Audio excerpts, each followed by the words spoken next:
नमस्कार, news 18 India देख रहे हैं आप। मैं हूं आपके साथ शिवानी पांडे। लेबनान इजराइल जंग पर बड़ी खबर आ रही है। हिजबुल्लाह का नया चीफ चुन लिया गया है। हसन नसरुल्लाह की मौत के बाद नईम कासिम को हिजबुल्लाह का नया चीफ बना दिया गया। हसन नसरुल्लाह 27 सितंबर 2024 को इजराइल की एयर स्ट्राइक में मारा गया था।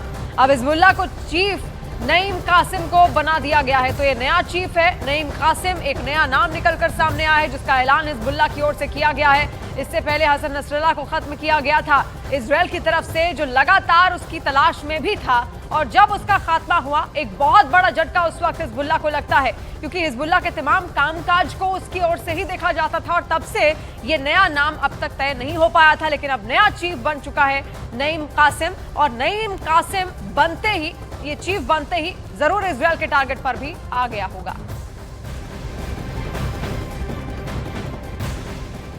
और ईरान और इजराइल के बीच टकराव को लेकर बड़ी खबर आ रही है। ईरान से बड़े मिसाइल हमले के खतरे के बीच इजराइल ने आयरन डोम से भी खतरनाक एयर डिफेंस की तैयारी कर ली है। इजराइल के रक्षा मंत्रालय ने लेजर किरणों से मिसाइल को गिराने वाले सिस्टम आयरन बीम के लिए 4000 करोड़ रुपए की डील की है। और यह सिस्टम तैनात करने में अभी 1 साल का वक्त लग सकता है। तो अपने आप को और ज्यादा मजबूत करने की कगार पर अब यहाँ पर इजराइल आगे बढ़ चुका है। और कोशिश उसकी ये है कि अब जो इसका आयरन डोम सिस्टम है उसको और ज्यादा वो मजबूती दे, और ज्यादा जो परतें हैं वो उसमें और लगाए, ताकि कोई भी दुश्मन सीधे उसकी धरती पर निशाना ना साध सके। और ऐसे में अब यहाँ पर उसको और तकनीकों की सहायता से मजबूत करने की कोशिश पूरी इजराइल की ओर से हो रही है, जिसमें लेजर किरणों का भी इस्तेमाल यहाँ पर होगा।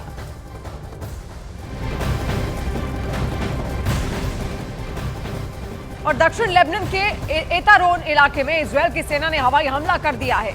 वहां एक के बाद एक कई बम गिराए गए। और इसके अलावा आपको ये भी बता दें, जिससे पूरे इलाके में तबाही का माहौल बन गया और चारों तरफ धुएं का गुबार देखने को मिला। धमाके के बाद वहां मौजूद कई इमारतों में आग भी लग गई। तस्वीरें भी हम लगातार आपको दिखा रहे हैं। दक्षिण लेबनान का इलाका जो बहुत ज्यादा करीब है इजराइल से, और खासतौर पर वहां पर एतारोन का जो क्षेत्र है उसको खत्म करना अब इजराइल चाहता है। और ऐसे में एक के बाद एक उसकी ओर से कई सारे बम वहां पर दागे गए, ताकि एतारोन का जो क्षेत्र है वहां पर वो अपनी दहशत फैला सके। और हिजबुल्लाह भी इसके इर्द गिर्द ही है। और यही कारण है कि दक्षिण लेबनान अब लगातार इजराइल के निशाने पर आता चल रहा है। और तस्वीरें जो वहां से सैटेलाइट इमेजेस निकलकर सामने आई हैं वो भी आप देखें किस तरीके से बम धमाके होते हैं और पूरे क्षेत्र में धुएं का गुबार छा जाता है।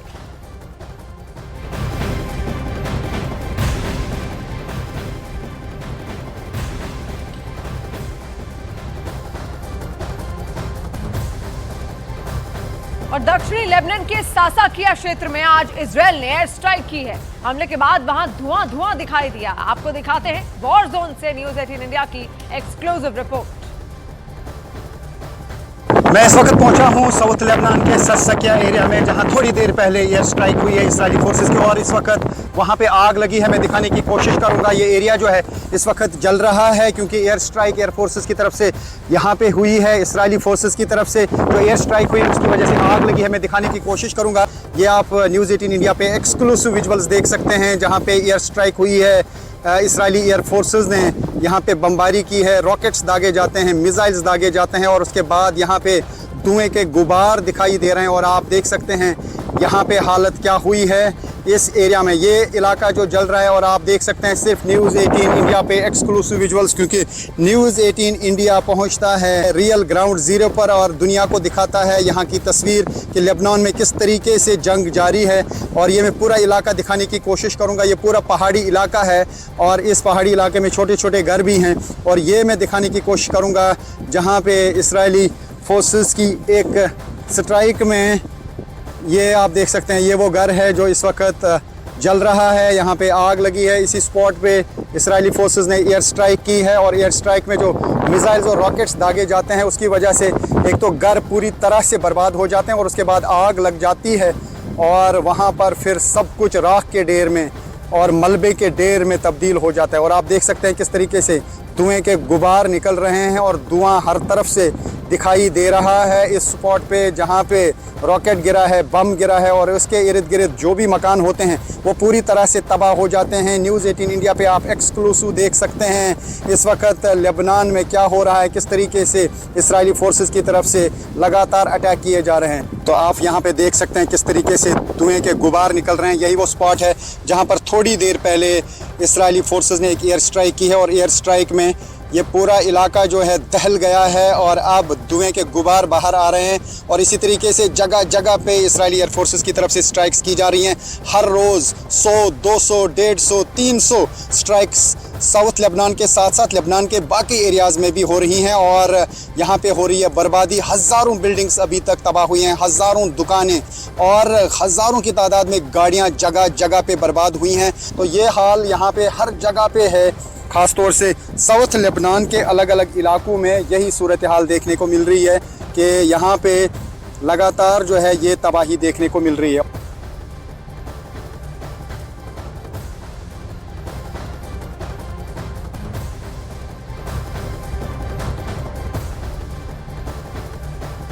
इजरायल और ईरान इस वक्त ऐसे मुहाने पर खड़े हैं जहां के किसी भी वक्त वर्ल्ड वॉर की शुरुआत हो सकती है और जंग के जो हालात बने हुए हैं उससे सुपर पावर अमेरिका भी इस वक्त टेंशन में है, क्योंकि इजरायल को अमेरिका का समर्थन है तो ईरान के साथ पुतिन खड़े हैं। ऐसे में हालात बिगड़ने पर यह जंग अमेरिका बनाम रूस हो सकती है।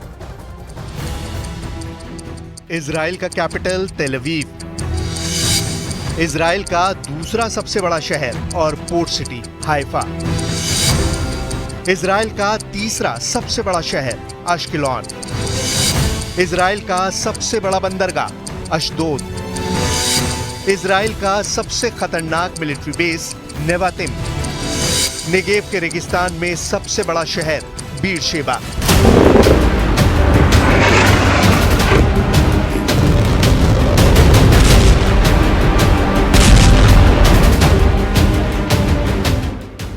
इन्हें मिलाकर इस वक्त इजरायल के 25 शहरों में ऐसा अलर्ट है, एक ऐसी घड़ी टिक टिक कर रही है जिसमें हमले वाले अलार्म की घंटी नहीं बजेगी।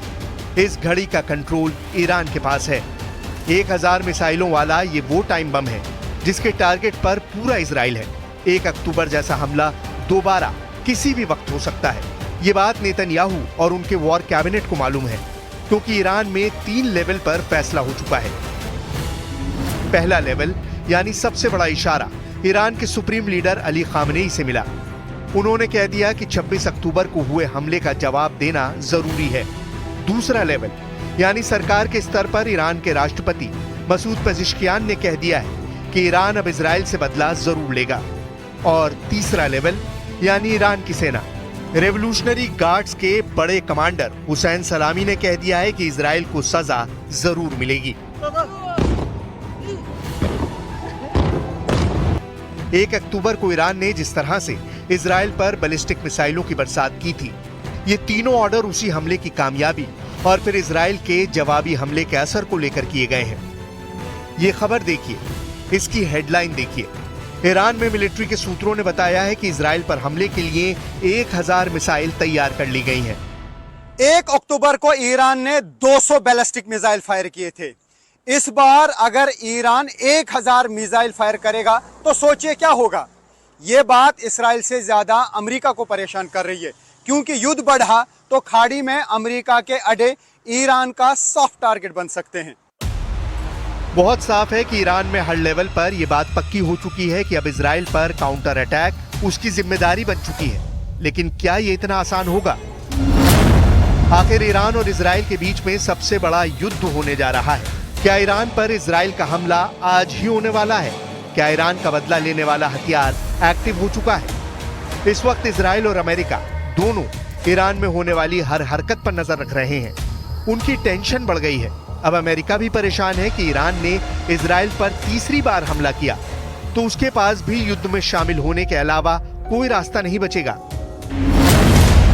मैसेज ये है कि अगर ईरान और इजरायल का युद्ध हुआ और अमेरिका इजरायल के साथ खड़ा होगा, जबकि दूसरी तरफ पुतिन पूरी तरह ईरान की ढाल बनकर खड़े होंगे, या कहें कि ईरान और इजरायल युद्ध अमेरिका बनाम रूस की जंग बन जाएगी।